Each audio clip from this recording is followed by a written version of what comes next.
So this engine isn't strong enough to pull the train cars up the incline that he had the idea to create, the hill that he created. So he had the idea to put the car in front and have the engine push it, which has made all the difference. Push it up the hill and then So we're in business. We figured it out. automatically go down and down. Yep, See that? I see it. It's a great idea, Bubby.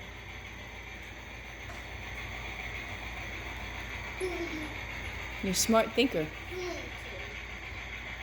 It's a video. It's just a video on my phone. Of course, I'm probably going to put it on Facebook so Nana can see it and Grandpa can see it and See what it is. Uncle Chris and Aunt Sarah and other people who love you.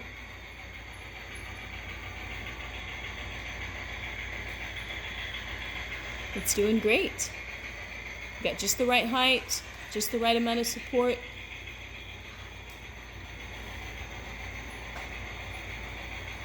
Good job.